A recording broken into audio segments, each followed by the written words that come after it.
The winter 2023 anime season has finally come, and I'm gonna be honest, I wasn't really that hyped for it because compared to like the massive anime wave that was the fall 2022 season, the winter 23 season is kind of lackluster. It wasn't really that hyped. It didn't have a whole lot of anticipation built around it, but there's still some really awesome titles that I think you should be watching. So I'm gonna go in, I'm gonna hype you up, I'm gonna be your hype man, and I'm gonna show you all the anime I think you should be watching right now. Let's get into it.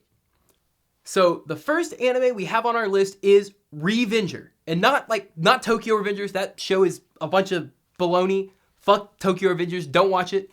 Revenger. Actually, it's kind of ironic because Tokyo Revengers is also coming out. But don't watch Tokyo Revengers. Watch Revenger, right?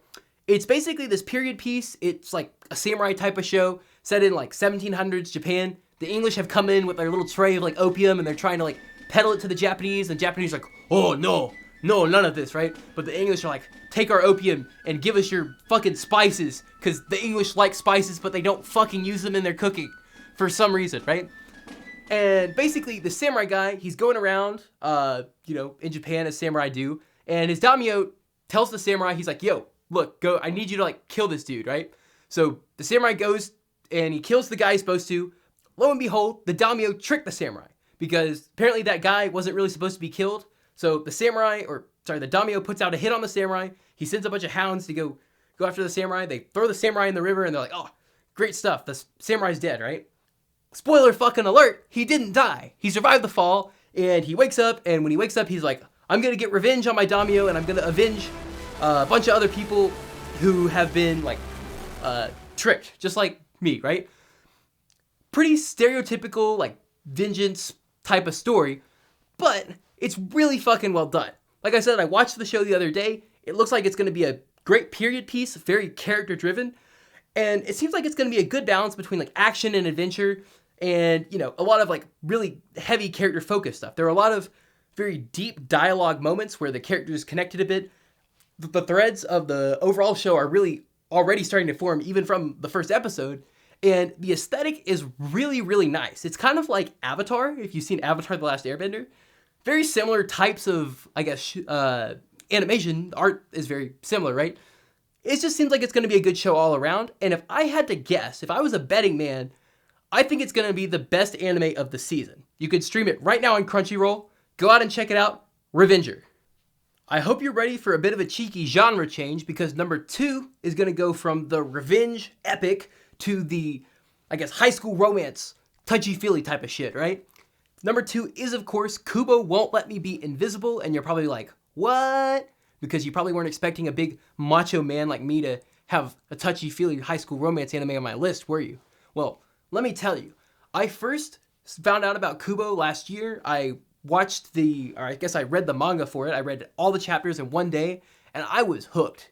And when I found out there was like going to be an anime adaptation, I was like way too excited, because like it's a really, really, really good story.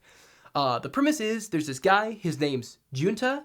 He sits at a desk. He's kind of a shut-in. He doesn't really do a whole lot, and they call him invisible because he can like go through his whole day and people don't really notice him. They don't really like see him. He doesn't have a lot of presence.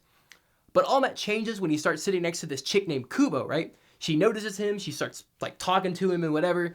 And through Kubo, Junta goes out. He touches some grass. He starts getting his life together. He meets up with some friends. And it's just a really, really awesome story.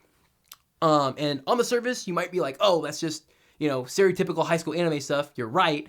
But it's really, really well done. I might have shed a couple tears. I'm not going to say I did, but I might have, right?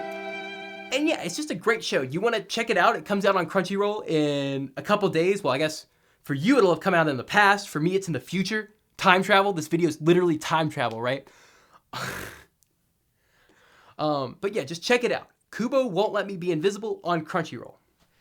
Hippity hoppity, women are property. Number 3, I really hope you like historical revenge epics, because number 3 is, of course, Vinland Saga Season 2. Season 1 was done by Studio Wit, of course, until, Studio Mappa comes in like a fucking hawk, steals that shit from him so fast. I mean, Studio Wit basically specializes in this at this point. I mean, they took away Attack on Titan, now they're doing Vinland Saga. Who fucking knows what's next, right? Vinland Saga, as the name may suggest, is a Viking epic. And the story basically follows this one young Viking, Thorfinn, as he goes through his Viking journey to become an epic Viking, right?